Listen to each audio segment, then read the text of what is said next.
که چېرته مونږ هم د دې کس په شانې د ډاکټر سر احمد صاحب بیانونه راخلو بالکل فری کې او دې دپاره یو چینل جوړ کړو په هغې باندې اپلوډ کوو نو آیا دا به مونیټایز شي او که نه د دې څه فایده شته او که نه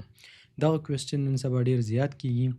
نو نن په دې شارټ ویډیو کې درته د دې جواب درکوم او پریکټیکلي درته ښیم ګوره دغه چې کوم دی که نه یو چینل دی ګلوینګ وی ورته وایي تاسو سرچ کولی هم شئ 40,000 سبسکرایبرز دي او همدغه د ډاکټر سر احمد صاحب بیانونه راخلي چې کوم په 2010 کال کې وفات شوی دی او اپلوډ کوي نو ویوز هم پې ښه زبردست راځي نو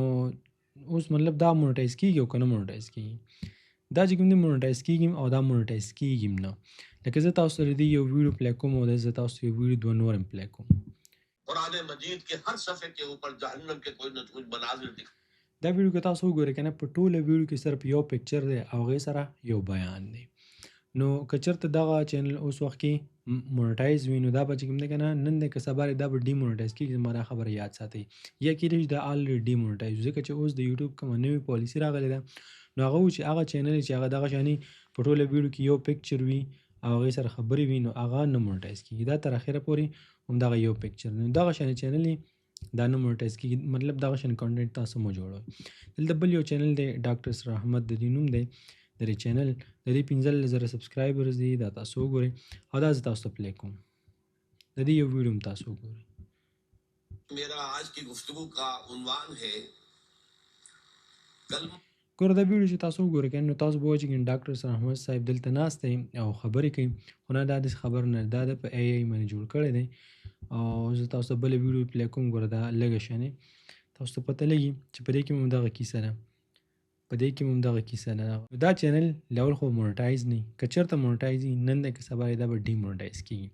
اوس کم شانې ویډیوز مطلب دا تاسو اپلوډ کولی شئ بالکل خو دا کار به دا به تاسو ټرانسفارم کوئ مطلب دې ته به تاسو یو نوی شکل ورکوئ نوی شکل به تاسو څنګه ورکوئ ډېر اسان کار دی څه ورکې نشته دی خو چې څوک یې په صحیح طریقې باندې کوي که نه نو یوټیوب هم تاته وایي چېرته یې په دې طریقه باندې کوي ګوره دا ویډیو تاسو وګورئ اوس اسی طرح انسانوں کی استاد طبع انسانوں کا مزاج یہ اللہ نے بنایا ہوتا ہے